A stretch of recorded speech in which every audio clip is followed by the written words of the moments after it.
Funding for New Mexico in Focus is provided by viewers like you.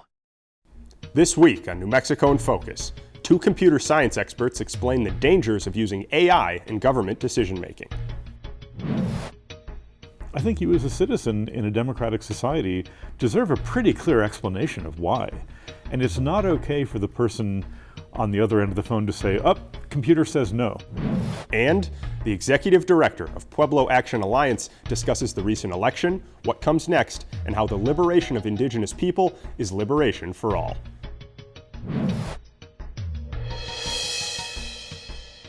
New Mexico in Focus starts now. Thanks for joining us this week. I'm senior producer Lou DeVizio. As this year wraps up and the holiday season approaches, we're looking ahead to stories that we expect to blow up next year.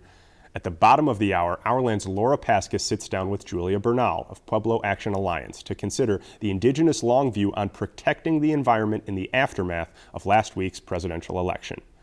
In about 15 minutes, I speak with FCC Commissioner Ana Gomez about how her agency combats robocalls and fraudsters looking to scam people and how the Commission keeps the First Amendment front and center in its work.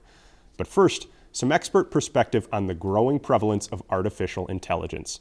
In the first of two segments, KUNM's Megan Kamrick interviews two computer science professors, each pushing lawmakers to create stronger guardrails on AI during January's 60-day legislative session. Chris Moore, Dr. Melanie Moses, thank you for being here. In the context of our conversation today, what sort of AI has caught your attention and the attention of lawmakers? What benefits are there for New Mexicans, and why are you both ringing the alarms on the need for guardrails? Well, I'll start by saying there are a huge number of potential applications for AI that might be quite beneficial, right? I am both a computer scientist and a biologist, and the improvements in the ability to design new drugs, new antibiotics, new vaccines, things like that are really impressive. I think down the road we'll see some real scientific benefits from AI. But some of the near-term uses of AI are a bit troubling. We have here in New Mexico now a law banning deepfakes in election campaigns. A very narrow law that I think appropriately, balances free speech and the ability of the public to know what's real and what's fake. And so deepfakes are certainly one of the issues that right now AI has sort of crossed this line where it can produce things that lead people to not be able to tell the difference between what's real and what's fake, which also leads people to not trust what's real. And one of our colleagues at the Santa Fe Institute wrote an essay about the problem with AI is producing counterfeit humans. And we make counterfeit money illegal because it erodes our trust in society. Counterfeit humans have the potential to really erode our ability to even communicate with each other, to know what we're communicating with. So that's one of my bigger concerns. It's really heartening that the New Mexico legislature took that step of banning or regulating one form of deepfakes that particularly may be eroding trust in elections. But there are a wide range of other places where this technology is used. I think it can be a real threat to kids. Deepfake pornography is something that we're starting to see produced, which can be just extraordinarily harmful, obviously, to just general citizens, right? So having your image or your likeness, a video of you, of what's supposed to be you doing something you've never done, is a real violation. So that's an area of concern right now. Chris, did you want to add to that? Yeah, well, we've already seen in this election lots of deepfakes used as propaganda, and I think propaganda has always been out there, fakery has always been out there. My fear is that with AI, you can really make it at scale in real time, and there's a little bit of a perfect storm with social media. So suppose that I can do micro-targeted propaganda so that, based on your social media, your preferences, for that matter, your consumer behavior, which maybe I have bought from Amazon or your credit card company, I tailor some propaganda to you and only to you, something that a campaign organization isn't even publicly accountable for. we've seen some fakes lately where we're being told, some voters in some zip codes are being told that a candidate is standing with Israel, and other voters in other zip codes are being told that she stands with Palestine. And these things are carefully designed to piss people off in both of those zip codes.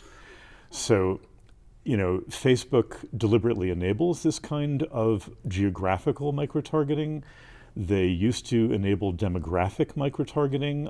They got some pushback on that. But, so the combination of AI and social media, I think, creates a very dangerous and unaccountable situation. It's one thing to have this law, which Professor Moses did a great job working on, and we're very happy the governor signed, that an official campaign committee is now required to say this image was made with AI.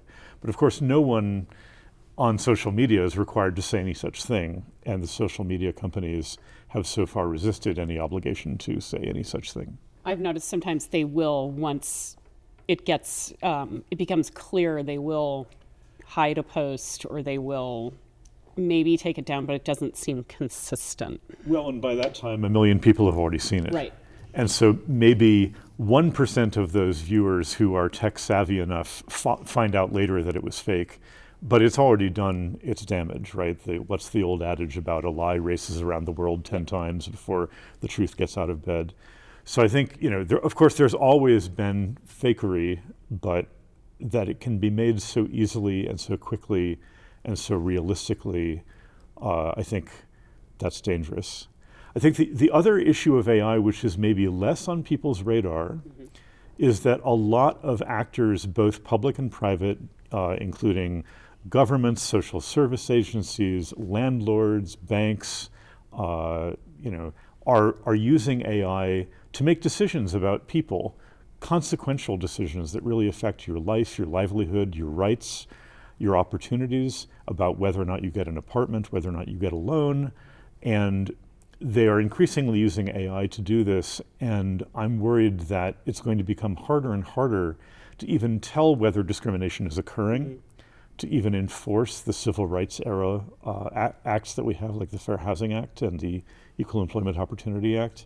Because if these decisions are made by a black box, where even the landlord doesn't know why they're telling you, sorry, you're not getting this apartment. Why? Well, this system that I use says that you're not going to be a reliable tenant. So it's a black box to you, to the landlord. Who's responsible for that? And how do we pierce that veil and impose some kind of liability? I'm going to return to that in a minute. I wanted to ask you, Melanie, as we record, the city of Albuquerque announced plans to establish an artificial intelligence working group and to create a city artificial intelligence policy. You've advocated for stronger protections against deep fakes. How are New Mexicans affected now by deep fakes, and what concerns are there for the future of deep fakes as AI becomes more advanced? Well, first, I think that's a really important step, that one of the problems that everyone recognizes in regulating this technology is the technology changes really quickly. And so a bill that you pass this year may be outdated and not keeping up with the technological changes for next year. Right, legislation and policies with that in mind. Yeah, so I think this is why having informed experts commissions at the city level, I think at the state level, are really important, so they can keep up with the technology and keep legislators informed about what might be coming next and what changes we might need to be aware of. Right, as we talked about deep fakes, there used to be things that if one paid attention and was sort of educated about what to look for, you could tell that something was fake. And that's less and less possible, almost impossible at this point. And so I think that having people who are dedicated to worrying really about what the negative implications coming down the road might be, that's important. On the other side, there are some really positive uses, and having people who can identify these are ways that we can use AI, right, to make more efficient services and things like that responsibly, right? And I think that's the thing, that it requires a lot of technical know-how and just practice, right, with this technology to understand what's a reasonable use, what's a use that's going to be subject to the kind of abuse or sort of accidental, discrimination or accidental misinformation put out in the world. So I think that committees and commissions that can inform government decisions, not just at the level of making bills, but just internal policy decisions. When should we use AI? When should we not?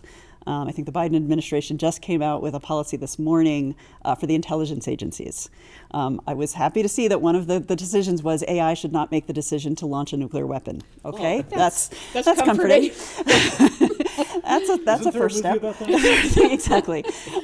So there are lots of smaller decisions, right, where we really need to think carefully: can AI safely make this decision or not? Chris mentioned black boxes. We have algorithms making decisions for us all the time right now. Often, as Chris pointed out, a landlord might use some service that will say, this person doesn't seem creditworthy, this person won't be a good renter, and the landlord might not know why the decision is made. But often in the past, the algorithm was clear. It pulled this from your credit score and this from your past rental history. So one might have the ability to understand why the decision is made. But with AI, as it has this machine learning that are fueled by these large, opaque, difficult, impossible to understand neural networks, even the designers of the code couldn't explain why a decision is made. And so that's a new level of humans not being able to understand, basic functioning of our society and how it might affect you. I just like to say, as a Gen Xer who grew up in the 80s, we all predicted this. Anyway, Chris, this summer you spoke with the New Mexico Courts Corrections and Justice Committee about AI and biased algorithms. What is a biased algorithm, and how might that shape how a company makes decisions? You alluded to that with landlords. Right. Well, so yes, we've both been speaking to a lot of legislative committees over the summer, and there's been a lot of interest, I think, in the New Mexico state legislature about this, and in many other states as well, because in the absence of real federal action, state legislatures are stepping up, which is great. That's true in so many areas. In so many areas, yeah. So the Colorado state legislature recently passed a bill which was signed by the governor up there, saying that when an algorithm is going to be developed or deployed, namely used, that it should be tested for bias. But as you ask, what does that mean? So people build these. People have bias. People build them, but there's a kind of mathematical process where the people shovel a lot of data into the system and train it, as it were, on data from the past. Okay. And so suppose you're trying to create something which will predict whether I will commit another crime if you release me from jail, okay? So you're going to use lots of data about defendants from the past who were released and whether or not they were arrested for some new crime. Well, there's a lot of historical bias in our criminal justice system. And so if you use data from the past and then you assume that those patterns will persist into the future, there's a danger that you're going to continue that bias. And moreover, that you're going to do it inside a kind of black box with the appearance of objectivity, the appearance of mathematical accuracy. And so it's very important to check to see, for instance, is an algorithm equally accurate on each part of our population? There was some early work on facial recognition, for instance, that because that training data that was shoveled into the algorithm had relatively few black faces, it made a lot more mistakes on black people, and several people have been falsely arrested because of this. So this is the kind of thing which can creep in without any ill intent on anyone's part, right? You don't have to intend any racism, sexism, or whatever. There was another great example where a healthcare company, again, without any ill intent, built an AI that used how much money you spent on healthcare last year as one of the factors in estimating how severe your pneumonia might be. Okay. Is that really a relevant measure? Well, if you have money or if you have insurance and it's their money, this is maybe a good indicator. And so the AI, in all its mathematical innocence, noticed a correlation there and started using that as one of its factors. If you don't have money or you don't have insurance, this is clearly a lousy way to predict how severe your health issues are. So again, I think one reason why we need transparency is to look under the hood and to say, wait a second, the algorithm, the AI, it's decided to use this? Wait a second, that from a policy point of view, a moral point of view, it shouldn't be using that. And so without that transparency, though, if you just hand an AI a big database, it's going to use whatever it can find. When you're talking about black boxes, and you can't, what is behind not having more transparency? Is it because a company can claim this is intellectual property, and you don't need to see the algorithm? Why isn't it more transparent? There is a big problem with that, exactly. So first of all, I know of one or maybe two court cases where an algorithm designer was found even potentially liable for discrimination. For the most part, they've said, hey, we're not a housing provider, we're not the employer, so it's not our fault, it's not our decision. And if you ask the companies, well, why did you say no to this tenant, for instance, they'll say, that's a trade secret, that's proprietary. Some of the risk assessment algorithms used in criminal justice in other states, I'm happy to say not in New Mexico, have said, no, we're not going to tell you, we're not even going to tell you what score you would have had if this information about your criminal record had been corrected. So there are two levels of what's the opposite of transparency? Opacity, opaqueness. One is what Professor Moses was referring to, that these systems are so complicated that even their developers might not understand at some level why they said yes or no. But another level... Skynet, sorry. Yes, exactly. But Gen X is coming back. But another level, frankly, is a lot of relatively simple systems are being marketed as AI, as, oh, this is amazingly sophisticated and accurate, even though under the hood it's not that complicated. But then when you ask those vendors and developers to look under the hood, they say, trade secret, proprietary, we're not even going to tell you what data it uses, we're not going to tell you how it processes that data, what things about an applicant or a defendant it is using, and that I think is really not okay.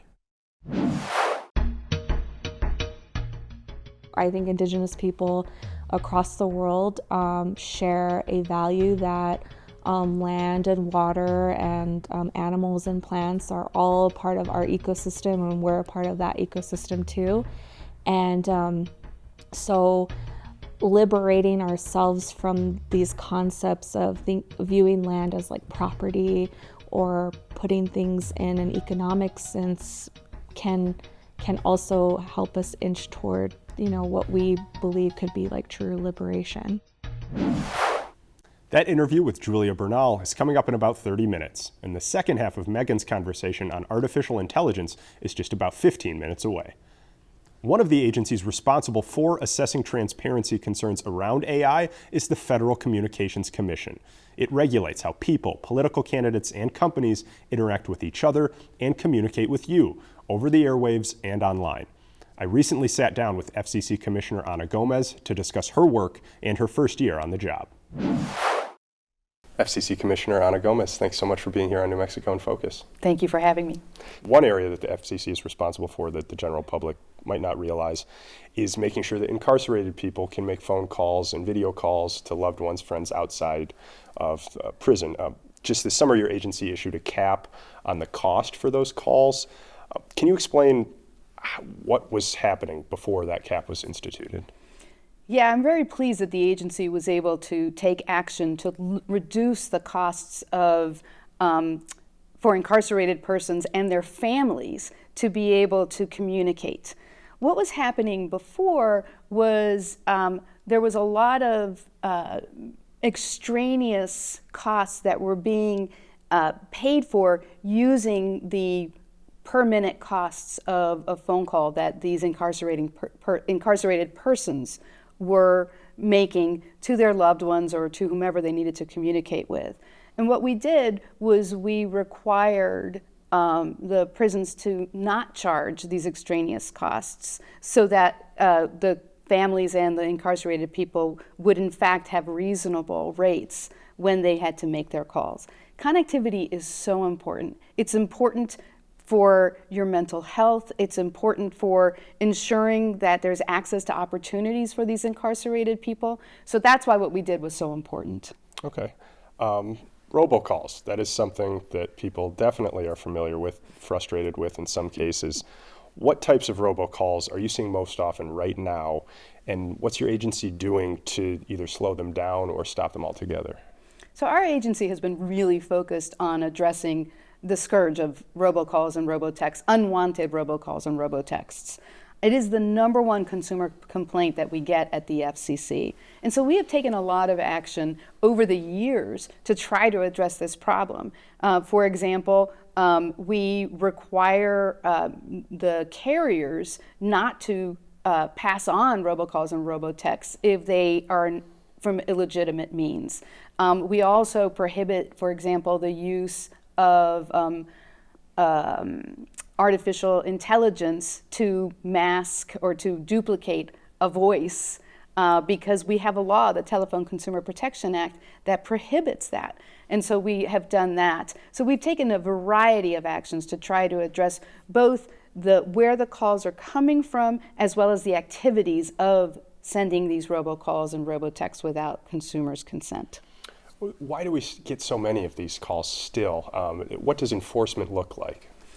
It's a very difficult issue because the people who are the perpetrators of these robocalls and robotexts are constantly adjusting in order to get around whatever rules and requirements we might have been put in place. A lot of them come from overseas, so it's hard for us to stop them where they begin. But little by little, we've been able to address these individual issues and to come up with ways in conjunction with industry to be able to trace and to capture these calls before they actually reach consumers. But it's a constant issue. Another thing that we have done is we're partnering with attorneys general throughout the United States in order to be able to go out after the fraudsters that are trying to scam consumers through robocalls and robotexts. Okay. Truth in political advertising. It's election season, of course, and that means we're getting bombarded with robocalls, robotexts, mailers, you name it. But what other attempts at deception are out there that voters should be aware of? I think it's really important that voters and viewers of any kind, both of traditional media and social media, stop and think about what it is that they're hearing so that they can discern what is actually a trustworthy voice and what they are hearing is not mis or disinformation. One of the actions that we recently took is we've initiated a proceeding to look at whether to require political advertisements to include a disclosure if they use generative artificial intelligence in order to create a person or a voice. It's simply to make sure that voters know that what they are looking at is not necessarily something that's organic. Okay. Similar to the robocalls question earlier, what does enforcement look like in political advertising? If someone were to post a deepfake video of a candidate on a social media site, who's responsible for either flagging that or taking it down? So in terms of social media, the FCC, my regulatory agency, does not in fact have any enforcement authority over those types of advertisements. So what we are only looking at is really the disclosures that the broadcasters in running the advertisement make sure that the advertisement itself includes. And so it's really more about the broadcasters than it is about the ones that are generating the actual content. So if there is some sort of deceptive, the political advertisement that people are seeing, how does your agency adjust, as you were mentioning earlier with the robocalls, to these changes so that there aren't loopholes where certain bad actors could try to influence people? Yeah. So we see all sorts of different types of campaigns in order to send misinformation or disinformation through any media. And in talking about what is our jurisdiction, one thing that I should make very clear is that under the First Amendment, we do not regulate or tell broadcasters or producers of any kind what exactly they can put into their broadcasts. You don't want regulators meddling with content. It's the fundamental of our democracy is to uphold the First Amendment. So all we are doing is making sure that we have transparency for the viewer so that the viewer can discern from themselves, all right, this is something that's trustworthy, or this is something I need to second guess, and let me go look and see if there are other trusted sources that will tell me whether this information is correct or is not correct.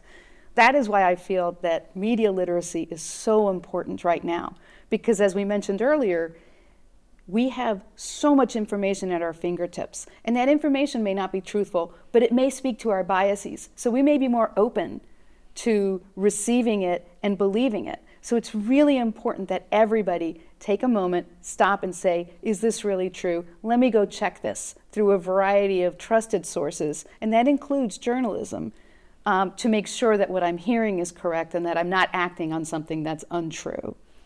Now, one of your agency's stated goals and responsibilities is ensuring connectivity across the country, regardless of geography. That's a serious roadblock here in New Mexico. Which communities are hit hardest by this lack of connectivity that I'm talking about here? We see lack of connectivity in all parts of the country, whether it's rural or urban or, on an island in Alaska, in Hawaii, in Puerto Rico, all over the country. We see lack of connectivity, and there's two reasons for it. One is the actual deployment itself. Some areas are very hard to reach, and they may be hard to reach because of the geography, the topography, the lack of population makes it costly to serve. So what we are doing right now, what the administration is doing right now, is it has billions of dollars that were authorized under the bipartisan infrastructure law to deploy broadband to every corner of the country. As part of that as well, the other issue with connectivity is affordability. You may have access to it, but it's actually outside of your reach because you can't afford it. And so the bipartisan law also authorized what's called the Affordable Connectivity Program, which provided funds to households that were eligible due to income levels or other reasons to show their need, a monthly subsidy for the provision of broadband. And that was a great program. We had 23 million households signed up for this program, households who either were never connected before or maybe were precariously connected. They're households that from month to month have to make a decision between paying the babysitter or paying their broadband bill. Unfortunately, that program has run out of funding. And so we really need Congress to refund the program, because otherwise these 23 million households, many of them are going to have to face the difficult choice between paying for their broadband bill or paying for rent or for food. And that's not a position that anyone in today's society, which is so connected, should have to face. Now, there is a project that your office is involved in right now on tribal lands that does not rely on internet connectivity. KNME is also involved as a disclosure. Can you tell me about the new Missing Persons Alert project and how it works? Many people are familiar with Amber Alerts and Silver Alerts. These are codes that can be used to send out over broadcast, over wireless networks, over other networks, in order to alert to a missing child with Amber Alerts or a missing senior adult under Silver Alerts. Well, we didn't have any code, to address the period in between. The Missing and Endangered Persons Alert Code is now how we are able to do that. And it's important because there are a lot of people out there that are lost or endangered, and the Amber Alerts and the Silver Alerts have been hugely successful. The recovery rates for those two alerts are actually very high. In the particular case of the Missing and Endangered Persons alerts, we're also very hopeful that it will help to address the missing and murdered Indigenous persons crisis that we're facing in this country. Indigenous persons have much higher rates of abuse, of death, of missing than white citizens. And so it's something that we'd really like to center some attention on, and so we're hopeful that this alert code will help with that. Okay. In April of this year, you voted to restore what's known as net neutrality at the national level. Can you explain what net neutrality is? Yeah, net neutrality is a little bit of a misnomer, and I'll tell you why. Okay. What the Commission has done it has adopted a framework for ensuring that broadband providers provide access to the internet in a free and an unfettered way. Under the prior lack of a regulatory regime at all, we had no method for protecting consumers of broadband services. So what this does is it enables us to protect consumers. It enables us to make sure that these gateway providers to the internet can't use that power of being a gateway in order to control what consumers can do with the internet. Media ownership. The FCC has some authority in that arena, radio, TV, and print. What are the current rules as far as how many publications and stations can fall under one ownership group in terms of market to market, but also nationally? Yes, we do have rules that limit whether one particular owner can own too much of a particular market. It differs by the size of the market. But the fundamental issue is we want to ensure that there's a diversity of voices in every market. And nationally, you can't have, for example, a merger between the major networks like CBS, NBC, ABC, Fox. Those are the current rules. Okay, one follow-up on that. Do those rules change, and what informs the decision to change the rules? So the Commission does, from time to time, look at these rules to make sure that we don't need to change them to take into account any changes in the market. And what does inform those decisions is what's the state of the particular markets at issue or the markets generally. Why do we have these rules? We have these rules because it's so important to protect diversity and localism in local media. Local media providers provide such an important service to their communities. That is where consumers go to learn about what's happening in their particular communities. It's where they go if there's a natural disaster and they need to know how to help themselves. It's where they go after the natural disaster. It's where they go for civic engagement. So it's really very important that we continue to have that local media presence in every market. FCC Commissioner Ana Gomez, thank you so much for being here on New Mexico in Focus. Thank you. Thanks again to FCC Commissioner Ana Gomez for stopping by the studio. Nearly 20 states in the last few years have scrambled to pass laws protecting citizens' privacy from invasive company algorithms. But as we'll hear in the second half of our conversation about artificial intelligence, it's nearly impossible to know how effective these laws will be when regulating technology that's still in its infancy. Melanie, you've spoken to legislators about how the lack of technological transparency has created loopholes in some existing AI laws other states have passed. What problems have those loopholes created, and what can elected officials do to avoid those same mistakes here? So I think this is really early days. So we don't quite know the effects, right? The bills that have been passed in the last weeks, months. And so I think what this really points to is we have to recognize that there are going to be loopholes, that there's not going to be perfect legislation. And I think a really important piece of the puzzle is to evaluate what the AI is doing, what impact it's having on people's lives, and what the legislation is and is not preventing, and having that feedback so that legislators are in the habit of, we've got to reevaluate. We thought that we were preventing deepfakes in elections with this legislation. Did it work? And if it did work, okay, good. Is there anything we need to strengthen? If it didn't work, where were those loopholes? I think many of the loopholes will be found after the fact. There's certainly loopholes that sort of, companies don't want to be forced to be transparent, either for intellectual property reasons or for the labor that would have to go into showing, right, this is our algorithm, we have tested it against all of these populations and shown that it is fair in all of these conditions. That's work that someone has to do. That's why they would want to keep it secret. So that would be a reason to not reveal it.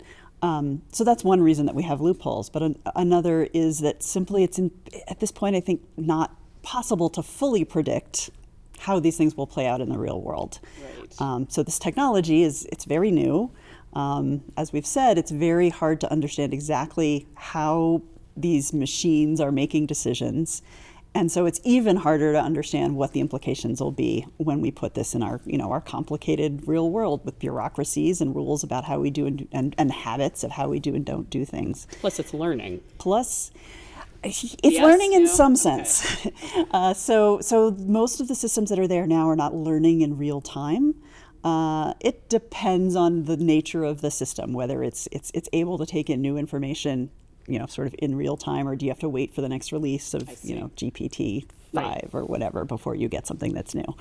So last legislative session, a bill was introduced that would have required all state agencies to track all AI systems the state uses and note when the systems makes a consequential decision, in quotes. Right. So Chris, how can a transparency bill like this change the relationship the state has with existing AI systems? Well, so that bill, which didn't pass, although it made it through a couple of committees in the House. Of course, it was a short session, so lots of things didn't happen last year. That was a strong but narrow bill. It was specifically about government use of AI, and within that narrow confine, it was pretty strong. It really demanded that we know how the AI works, which is exactly what we're just talking about, that a lot of the vendors don't want to reveal that. And I think the point is that if the government makes a decision about you that affects your life, that says, no, you're not eligible for this social service or something, or maybe we're going to carry out some punitive action on you, I think you as a citizen in a democratic society deserve a pretty clear explanation of why. And it's not okay for the person on the other end of the phone to say, computer says no. That's not okay. We tolerate that in the private sector sometimes. We don't like it. Yeah. It infuriates us when someone in customer service says, "Oh, that's the policy," and the modern version is, "Oh, that's what the computer says. That's what the AI says." So I think governments do have enough purchasing power to say to vendors, "Hey, we're open to having you bid on all sorts of projects, but we want a relatively transparent product." I don't think in practice that turns the industry away. It's a different business model, but it does exist out there, and companies make money off it. I think in the private sector, like where we're talking about banking and housing, I'm not sure what level of transparency is politically feasible. I would like the more the better. Of course, human decisions are not always transparent as well, right? I mean, it used to be the landlord could just say no because they don't like how you dress or the length of your hair. And, that wasn't okay, but fine. Or the color of your skin, or... Right, or the color of your skin. But if the whole point of AI is that it's going to make society better, doesn't that also include making decisions in a more clear and accurate and fair way? And so if we can't even tell how accurate and fair they are, why use it? This year, Melanie, the New Mexico signed into law a rule that requires political campaigns and candidates to tell the public when they use false information generated by AI in a campaign ad. However, some elected officials and the governor have questioned how this rule will be enforced, as the state doesn't have AI investigators. What more should elected officials do to either strengthen or expand their protections against harmful political deepfakes? So I think that how this is playing out right now is that, when something is suspected of being a deepfake, right, there are these people out there in the world on social media and things like that who investigate it and will point to it. Whether we have provable, very clear analysis of what is a deepfake and what is not, that's going to be something that's sort of a cat and mouse game. The deepfakes are going to get better, the deepfake detectors are going to get better, and there might be times when things can slip through the cracks. This is again why having some sort of a commission of experts that's able to draw from sort of the best that's technically available to advise on this is the right way to even make the determination, was this a deepfake or not. I think so far there have not yet been controversies. I think most of the deepfakes, maybe all of the deepfakes that, I guess by definition, all of the deepfakes we're aware of, right, they're sort of easily detectable at this point. But again, that might change. And so this is a place where the legislation's got to keep up with the technology, not because it's written into law, we will detect deep fakes using this, these processes and these tools, but because there is a sort of an ecosystem in place of people who are able to identify, tools and techniques for doing that sort of work. And I think that's something that the state really, it will be in the benefit of the state to investigate it, invest in that sort of capability. Whether I'm a bit more concerned about deep fakes in other realms where we don't have any legislation at all. Yeah, I was going to ask you about that. So, I mean, it covers campaigns and candidates, but we're seeing all kinds of people who would not be covered by such legislation, creating fake images, very convincing fake images, using them to drive false narratives about events like the recent hurricanes and the federal response. So how would regulation address that? This is a really good question, and the reason I think the legislature made the decision to just focus on elections is that was a clear, narrow place where you could show the harm, and it's not quite as clear where is there a free speech line, where is there harm to an individual. On the other hand, these are potentially individuals, right? If a deepfake is made of an individual, that is potentially extremely damaging to that person's reputation. A person could lose their job. A person could lose, even if it's later shown to be, a fake, they could lose the confidence of, of their neighbors and friends. And so that probably is something, we need to look at. Does, fraud and defamation law actually need to be updated just to include these sorts of things? So there are a number of places where, we've got a little toehold, and I think that's really important, right? That having gone through the process of passing one piece of legislation, which New Mexico did fairly early, in part due to our short session, right? That bill clearly had to come out quickly in order to have any impact on this year's election. So that's good, and I think the important thing is to keep taking steps, from that initial position. I think that also applies to the transparency legislation that Chris has been talking about, that it's a really necessary first step to even understand that an algorithm or AI was used in making a decision. But the knowledge that it was used, or even the knowledge of what factors went into it, isn't necessarily the full protection for a person, right? You also have to have some process that a person can, file an appeal, right? This is why we hate it when the customer service person says, well, the computer told me, or that's the policy, right? And then that's the end of the conversation. So I think because there's so much uncertainty about how these tools will affect us, having that flexibility, that ability to challenge what these, AIs and algorithms are putting out there is a really important piece of the puzzle. Chris, I'm just anticipating free speech challenges around this. For deepfakery? Yeah. I mean, we talked about, there's one this past week, little girl in a canoe, very sad, life jacket, puppy, in one of the hurricanes. She's totally fake. And I'm glad she had a fake life jacket too. When this is brought to bear eventually through various social media and other things, other fact checkers, a prominent person from the Republican National Committee from Georgia actually said something to the effect, it was in an NPR story, like, it doesn't really matter if it's not a real image. It's somehow highlighting an essential truth.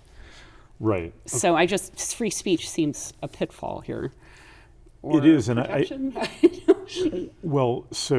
one of it is like, well, I want to make sure that what happened to her puppy, It's like there was the famous ad during the Cold War of the little girl picking a flower, and then there's a mushroom cloud in the background. Right, but no one thought that a real little girl was being nuked in that ad, right? They understood this is propaganda. They understood this is staged.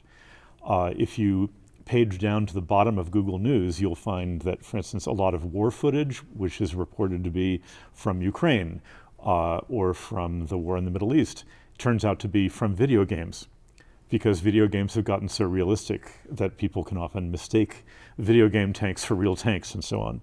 So I think it is very corrosive, but you're right that it is at some level speech, and I honestly don't know. It's like free speech is fine if I am speaking to you, right? Or if I am standing on the street corner. But what if I can disguise myself as you, right? Is that still protected free speech? What if I can disguise myself as somebody who doesn't even exist, like that little girl? There was no little girl whose consent was violated because there's no little girl. So a lot of these laws, there's a big loophole there. And also with social media, now, we have these megaphones that we can use to, amuse or frighten or tick off each other. And, this is not the kind of speech that the founders of the nation had in mind. But of course, I also believe very strongly in free speech. So I honestly, I don't have a clear picture of what we are going to do or what we should do, but I'm very worried about the corrosive effect. And you referred to this, Melanie, briefly. It's already happening that now real things are being called fake. We've already heard people saying, oh, the Access Hollywood tape, that was a deep fake. And so now, people are not going to be able to trust any photographic or any video evidence, any audio, unless there's some trusted person who, maybe we'll go back to the days of, personal testimony. I was standing behind the door and I heard Senator so-and-so make this deal with that executive, Is that what is going to go? Are we going to go backwards and have sworn testimony from eyewitnesses? I don't know. I don't know what's going to happen to the notion of truth and debate in our society. I wish we could end on a more hopeful note, but there is a 60-day session coming up, and no doubt that will play a part in it. And clearly, there will be more to keep talking about on this. So I want to thank you both for coming on, having a really enlightening, intriguing conversation. Thanks so much. Thanks. As descendants of the 1680 Pueblo Revolt, Pueblo Action Alliance takes the long view on protecting New Mexico's environment and communities. As people consider how the Trump administration's policies and practices will affect the state, Our Land senior producer Laura Paskus invited Julia Bernal, the Alliance's executive director, back to the studio. In their conversation, they talk about indigenous organizing, liberation, and what leadership might look like. Julia Bernal, I'm so glad that you're back in the studio. Thanks for being here. Yes, thank you for having me. Happy to be here.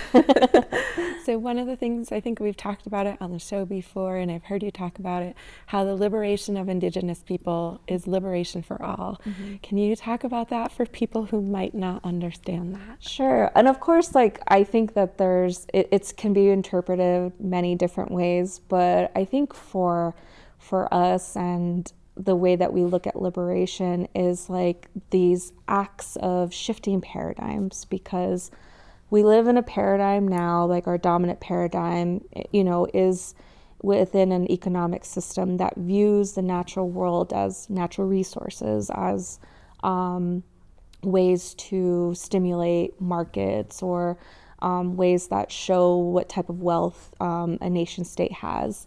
And if we think about liberation in the sense of dismantling that type of paradigm or worldview and returning to a worldview of Indigenous peoples that were, given original instructions upon creation to care for land, to care for communities, to respect what the natural world gives us and what they give us, we can also give back, can shift the way that we view natural resources and give a little bit more respect to those entities. I think Indigenous people across the world share a value that land and water and animals and plants are all part of our ecosystem, and we're a part of that ecosystem too.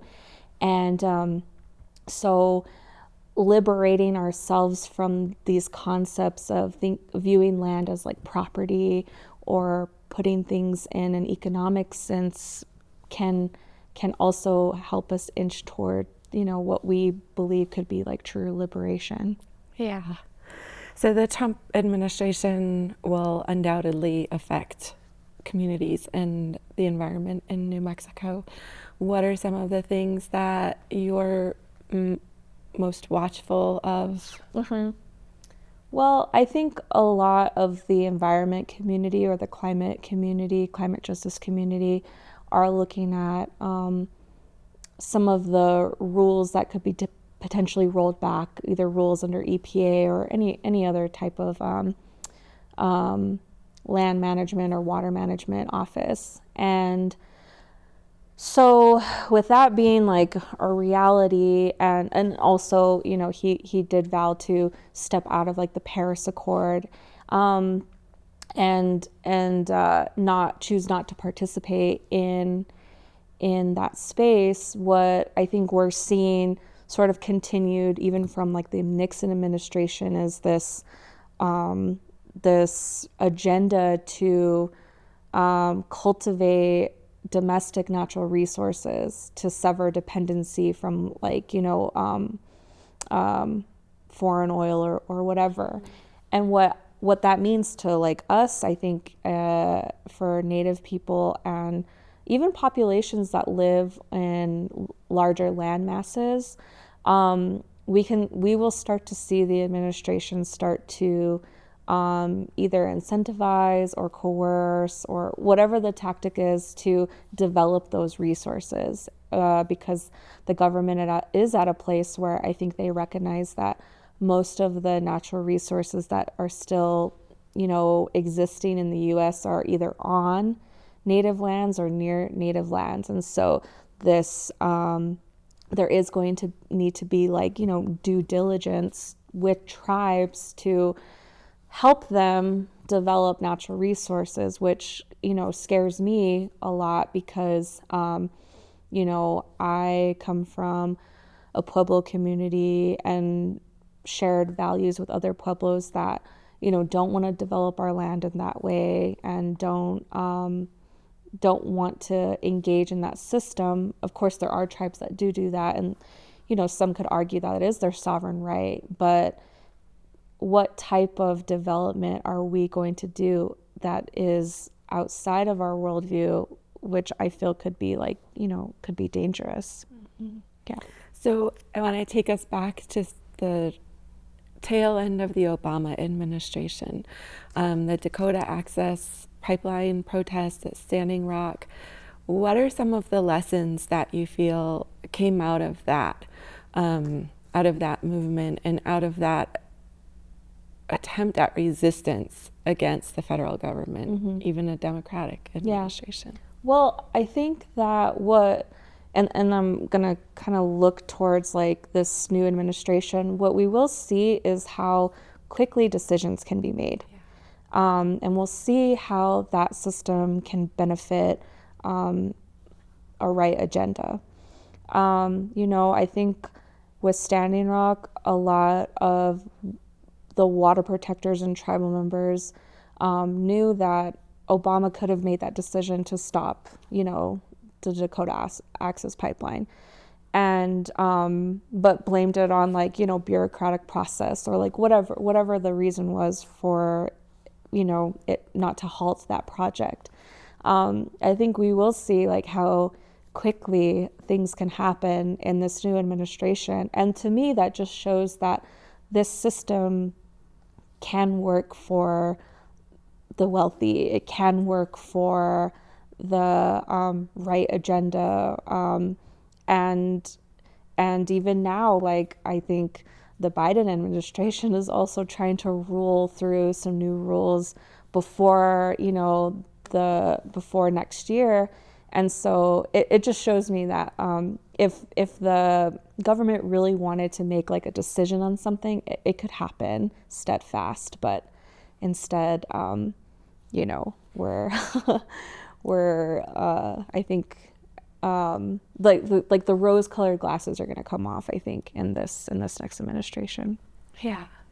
So I think it's entirely fair to say that there is a culture of toxic masculinity in this country that pervades politics and systems and just pervades our society. And I've heard you talk a number of times about Pueblo feminism with regard to natural resources, but also community. And I'd like to talk about what true leadership means. Mm-hmm.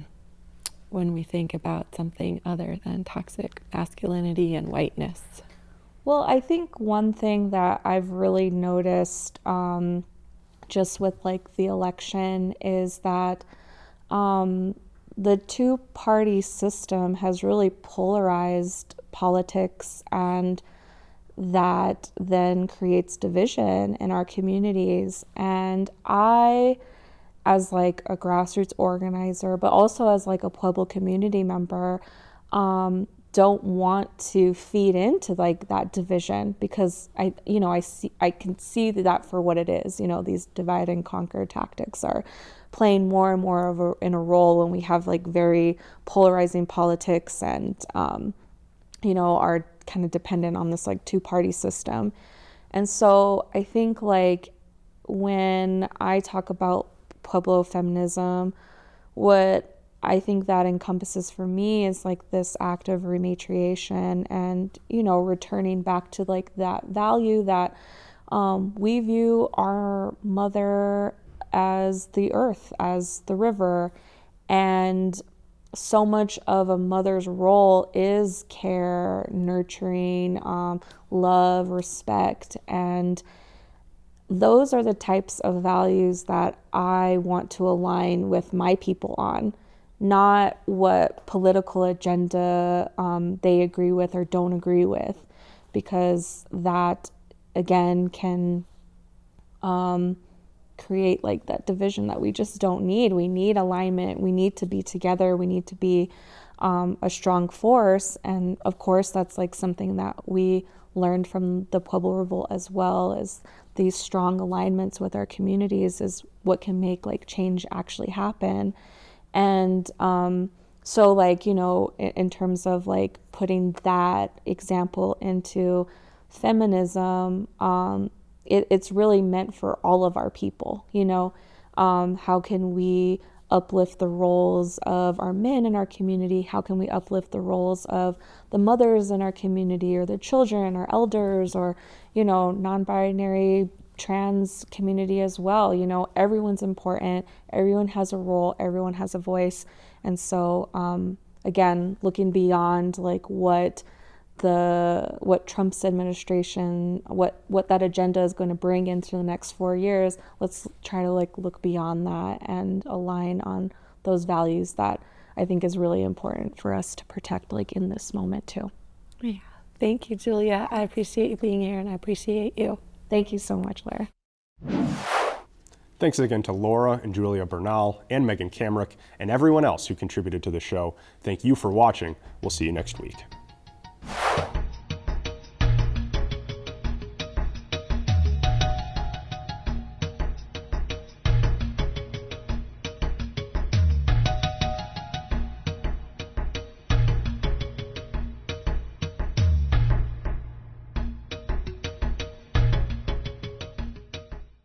Funding for New Mexico in Focus is provided by viewers like you.